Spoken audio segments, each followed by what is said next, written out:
제가 좀 성실하게 좀 생겼으면 여러분들 등치도 크고요. 예. 제가 참 저는 되게 그 외모 컴플렉스에 굉장히 많이 시달렸던 사람입니다. 그렇게 느껴지세요? 굉장히 마음에 상처가 되고 지금. 여태까지 이제 굉장히 심각한 얘기를 지금 우리가 나눴어요. 저는 이 마케팅을 한 20년을 가르쳤으니까 사람들이 되게 막 홀쭉하고 말이죠.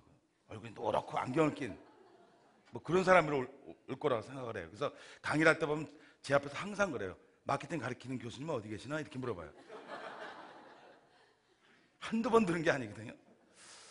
이 사람이라는 게 이게 보이는 거랑 생각하는 게 다른데 라고 생각을 합니다. 사람들은 저는 뭐 MBA 공부도 했고요. 또 전략경영 박사도 이제 공부하고 저도 할 건 다 했거든요. 근데 왜 나를 인정을 안 해줄까? 얼굴 때문에 그런 건가? 하는 그런 생각까지 해보고요. 저는 제가 58년 개띠입니다. 58년 개띠 아주 여러분 아시죠? 그 유명한이 앞으로 붙잖아요. 저희는 자랄 때 전쟁 이후에 부모님이 저녁에 할 일이 없잖아요. 그러니까 눈빛만 맞으면 좌우지간 난 게 저희 세대예요. 그래서 저희를 우리가 베이비 붐 세대다 이렇게 얘기하잖아요. 혈액형이 B형이신 분 한번 들어보실래요? 혈액형이 남성분들 중에 혈액형이 B형분들, 이런 분들이 아주 나쁜 놈들이에요. B형입니다. B형이 아주 독한 아사람들이에요 이게. 자, 여성분들 중에서 A형 한번 손 한번 들어보실래요? A형. 저희 와이프가 혈액형이 뭐일까요? 아주 지겨운 A형이에요. A형들은 부부싸움가 난 다음에 이렇게 물어보잖아요. 미안하다고 얘기하면 B형은 끝난 거예요. 근데 A형은 왜 미안하냐고 물어봐요. 그리고 지난 5년 동안에 미안했던 살을 다 끄집어냅니다. 저는 깨달았어요. 27년 동안 제가 견딜 수 있었던 거는 저희 집사람 저랑 다르다고 하는 거예요. 여러분들 성공하길 원하잖아요. 저는 저희 부모님이 저 자랄 때 그렇게 막 엄청난 기대를 걸고 저를 키웠을까요? 오늘날 제 이 모습이 이렇게 됐을까요? 기대치를 별로 안 했죠. 왜? 저희는 자랄 때 그렇게 뭐 큰 기대를 걷고 키우고 그런 것들이 없었어요. 자, 여러분들 중에서 자기가 그 집안에서 둘째이신 분 손 한번 들어보세요. 둘째. 이 존재감 없는 둘째. 얼굴에 불만이 가득 차 있는 둘째. 저는 58년 개띠의 B형의 둘째입니다. 아주 독특한 인생을 살았던 것 같아요. 근데 사람들은요, 다 성공해야 된다고 생각하고 살잖아요. 이 한국 교회도요, 성공주의가 어느 날 들어왔어요. 이걸 성경에서 만몬주의다 이렇게 얘기하죠. 이 아람어로, 예수님 시대의 그 언어로 만몬이야 이렇게 표현하는 거예요. 그러니까 우리는 뭐냐면 아주 큰 것들을 좋아하잖아요. 막 대기업 그러죠. 그죠? 예배도 우리 대예배 그러잖아요. 소예배 이렇게 얘기하고요. 그럼 대예배는 하나님이 계시고 소예배는 안 계시나? 뭐 이런 거 있잖아요. 하여튼 큰 거를 굉장히 좋아하는 게 우리나라 사람들입니다. 그래서 차도 엄청 크고요. 차도 막 장난 아니잖아요. 막 차가 막 어마어마하게 크잖아요. 그래서 우리 정말 작은 차들 나오면 사람들이 엄청나게 미워해서 스스로 사라지게 되는 이런 현상들. 이게 한국 사람들의 특징입니다. 그럼 우리가 뭐라 하냐면 라이프 스타일 이렇게 얘기하죠. 그럼 정말 뭐든지 커야 되고요. 그 다음에 여러분들 스펙이라고 하는 게 있잖아요. 막 좋은 대학을 나와야 되고요. 그래서 우리 애들 키울 때요, 부모님들이 엄청 자기 자식은 천재라고 생각하잖아요. 그렇지 않아요? 애가 엄마라고 얘기했다고 난리가 나잖아요. 근데 애는 그럴 만한 능력이 없어요. 애들은 그냥 우연히 그냥 입술을 부딪혔는데 그게 엄마라고 자기가 듣는 거예요. 그러니까 내가 원하는 걸 듣는 거죠. 그렇지 않아요? 저희 어머니도 그랬다니까요. 천재인 줄 알았다는 거죠. 그래서 요즘 어머니들 보면 우유 먹일 때도 엄청 신경 쓰잖아요. 아인슈타인 우유를 먹이잖아요, 애들을. 그래서 애가 머리가 하얘졌다는 얘기가 있는데, 하여튼 어찌됐든. 근데 애가 자라면서 여러분 보세요. 1세부터 5세까지는요, 인지할 수 있는 학습할 능력이 없어요. 근데 애들을 우리가 처음에 가르칠 때 뭘 가르칩니까? 모비를 돌리잖아요, 모비를요. 그러면 애가 생각하는, 인간이니까 생각하는 시간을 줘야 되는데, 우린 모비를 뭘 걷습니까, 거기다가?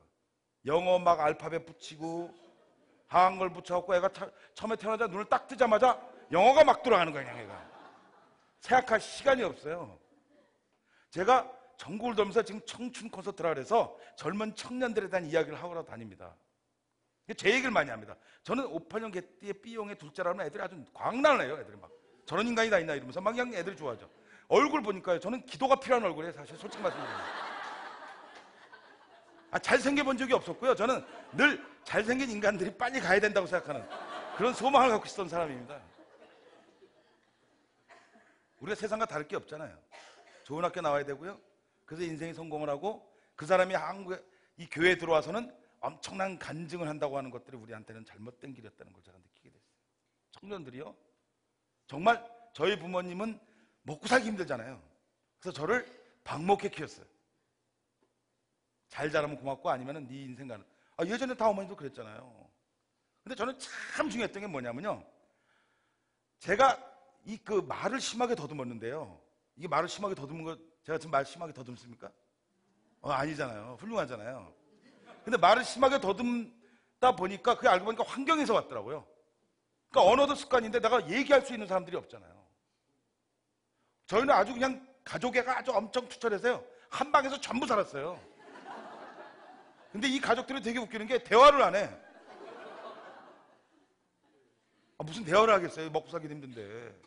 그러니까 뭐예요? 언어 습관이 안 되니까 저는 말을 심하게 더듬는 거죠. 그래서 아침에 제 친구가 저를 만나고 얘기하면 학교를 늦을 정도로, 제 더듬는 소리를 다 듣고 가면 엄청나게 늦을 정도로. 아니 그랬어요. 근데 제너럴 일렉트로닉스라고요, 여러분 GE라고 하는 회사가 있죠. 세계적인 에디슨이 만든 회사입니다. 전 세계적인 회사예요. 100년이 넘은 회사입니다. 이 회사를 엄청나게 변화시킨 사람이 있습니다. 제규 웰치라고 하는 회장이에요. 이 사람은 경영에 거의 뭐 신 같은 존재로 섬기고 있는 분이에요. 근데 이분이 말을 심하게 더듬는 거예요. 그랬더니 부모가 불러서 이 아이에게 이렇게 얘기했답니다. 야, 제규 웰치야, 그거는 장애가 아니야. 네가 머리가 너무 좋아서 입이 못 따라가는 거야. 뭐 이런 엄마가 다 있어요?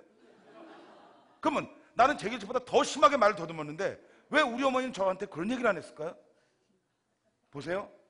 관점이 다른 겁니다. 그래서 관점이 다른 사람들은요, 절대로 포기하지 않죠.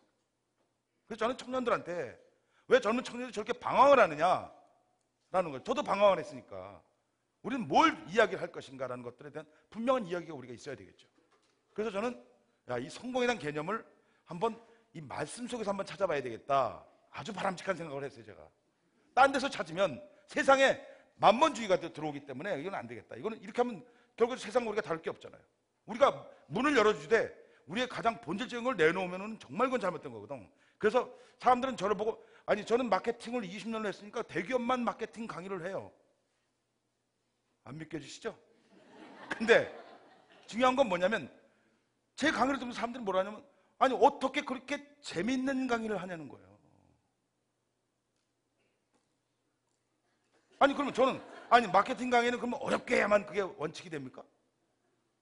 아니 그래서 애들한테 저는 정년기가 있어갖고요, 이 정년기를 넘으면 안 됩니다. 그래서 내가 정년기는 누가 만들었냐 그랬어요. 제가 내가 하면 정년기죠. 그런 거 아니? 결혼 여러분들 지금 늦게 해서 고민이 많으신 분 손 한번 들어보세요. 그냥 자기가 갈 때가 정년기예요. 물론 주변을 많이 불편하긴 하겠지만 그냥 가면 되는 거죠. 그러니까 자존감이라는 건 굉장히 중요하다는 거죠. 저는 자존감이 없어서 성공하는 사람들 축에 끼지를 못했죠. 왜요? 아니 부모의 스펙이 없다니까요. 아니 저희 집안은 공부를 많이 한 사람도 없었고요. 도대체 이 집안, 그 제 예전의 꿈이에요. 젊었을 때 꿈이 요절하는 꿈이었습니다. 문학을 보니까 젊은 문학자들은 멋있게 요절을 하는 거야. 사실 그거 아니었는데 깨달은 게 있었어요. 그러면서 저는 신앙생활을 그냥 그렇게 했다니까요. 그러면서 나는 멋있게 한번 죽을 거야. 내 죽는 날은 정말 축제가 되게 만들 거야 라고 생각하면서 살았다니까요. 근데 보니까 뭐예요? 내가 본질이 없었던 사람이었어요. 단단하지 않았던 것들을 가지고 있었던 사람이었습니다. 그래서 내가 말씀을 딱 이제 봤죠. 말씀을 보니까 여러분들 보시면 알겠지만 딱 여호수아가 딱 코드가 꽂히는 거예요. 근데 그 비전을 누구한테 주냐 그랬더니 내가 모세에게 뭐라고요? 저 한번 읽어봐 주세요. 내가 뭐라고요? 네, 말한 바와 같이. 너무 길게 가지 마시고요. 그러면 비전은 누가 말하는 거예요? 하나님이 얘기하는 거예요. 이거 알면 모든 게 해결되거든요. 그 다음에 보세요. 너의 어떤 것이요? 발바닥으로 밟는 수고라는 걸 깨달았어요. 여러분들 보세요. 발바닥으로 밟는 수고가 있어야만, 저게 하나님의 옵션이에요. 그러니까 내가 열심히 하는데 정말 뜨겁게 일할 수 있어야만 하나님이 주겠다는 거죠. 더 재밌는 건 뭔지 아세요? 그런데 우리에게 전해주시는 건 뭐냐면 사막이고요, 그 다음에 망망대해야. 끝없이 이어지는 망망대해야. 여러분 보세요. 이건 우리한테 희망입니까? 여러분들 고난 속에 계신 분들 많잖아요. 마치 사막을 가는 길이 많잖아요. 예를 들면 정말 제가 얼굴 얘기하지만 정말 이 외모 때문에 젊은 청년들이 엄청 고생합니다. 막 나이 든 사람은 보톡스를 맞아가 웃어도 얼굴이 빵빵해. 터질 것 같아요 그냥. 근데 재미있는 게 하나 있어요. 제가 외모 컴플렉스에서 벗어났었던 첫 번째 이유가 뭔지 아세요? 나이 50이 되니까 사람들이 얼굴이 다 비슷해. 괜히 고생했어. 50대니까 다 비슷하던데 뭐. 60대니까 사람들 건강이 다 비슷하더라고요. 약봉투는 하나씩 다 들고 다니는데 이름만 달라. 나는 관절염, 권사님은 피부염. 이렇게 들고 다니는 거야 이게. 70에서 80대니까 생사가 비슷하더라고요. 그러니까 하나님이 우리한테 주신 명확한 그런 연령이 있더라는 거예요. 지금 제 친구도 한번 보세요. 저 지금 5, 8년 겠는데 직장 다니는 애들이 별로 없어요. 그래서 가장 동창에서 잘 되는 건 뭐냐면 등산해. 다 산에 가니까. 아침에 전화하면 우리 전국에 있는 산을 걔들이 다 올라가 있어요 지금. 중요한 건 뭔지 알아요? 어떻게 보느냐에 따라서 뭐예요? 의사를 결정하는데 굉장히 치명적인 그런 영향을 미칩니다. 여자들 결혼할 때 한번 보세요. 결혼할 때 눈이 멀잖아요.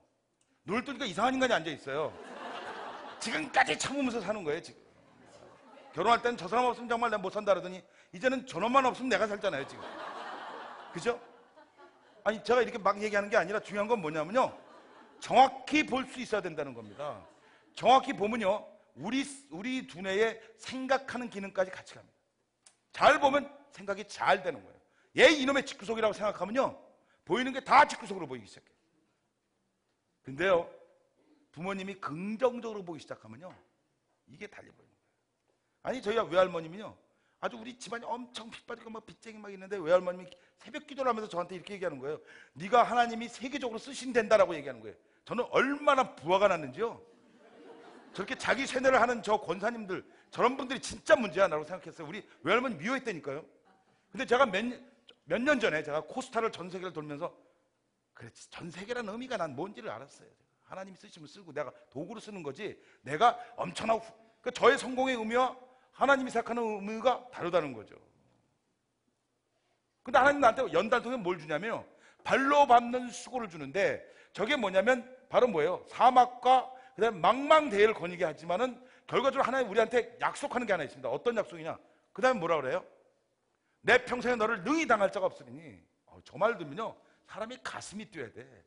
요즘 청년 애들이요, 가슴이 안 뜁니다. 이게 애들이 완전히 찌질이가 되었고요, 지금 난리가 났어요 지금. 뭘 하려고 하는데도요, 아무도 안 믿어주는 거야. 부모도 안 믿어주고요. 이게 안 믿어주는 거야. 자, 보세요. 세상이 내 뜻대로 됩니까? 어떤 사람, 저 다이어트 굉장히 많이 신경을 쓰는 사람 중에 하나예요. 워낙 제가 이 몸이 아니었어요. 저도 제가 이 몸이겠어요 제가. 근데 어떤 사람이 말을 한 달 동안 열심히 타면 5kg가 빠진다는 겁니다. 여러분들 5kg 엄청나죠 다이어트요. 이 사람 진짜 생명을 걸고 말을 탔습니다. 한 달 동안. 한 달이 딱 된데 보니까 자기 몸을 보니까 자기 몸이 그대로야. 말이 5kg 빠졌어요.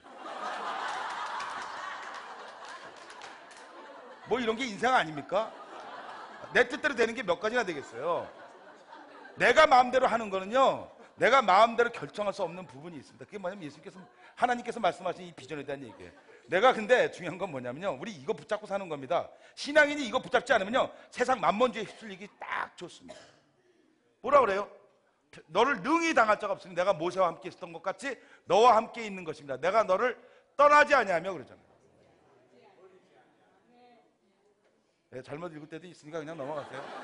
자 보세요. 그런데 버리지 아니하며, 네, 저게 저 말이 무섭지 않아요? 스토커 같은 하나님이야. 너 안 떠나, 네가 떠나도 내 안에 있어. 소름 쫙 끼쳐요 어떻게 보면. 근데 여러분 보세요. 내가 말한마 같이 너의 발바닥을 밟는 것을 모두 너희에게 주었노니라고 하는 저 시제가요, 미래의 시제입니다. I will give you야. 네가 뭐든지 하면은, 네가 발로 밟는 수고만 하면 네 미래까지 내가 책임짓게 하는 겁니다. 이게 우리 한국 청년들, 크리스찬 청년들의 불을 질러야 된다니까요. 이거 없으면요 참 힘듭니다. 여러분 한번 보세요. 제가 한번 여러분 보여드리면, 지금 이 광고를 보면 뭐라고 써있습니까? 한번 읽어보실래요?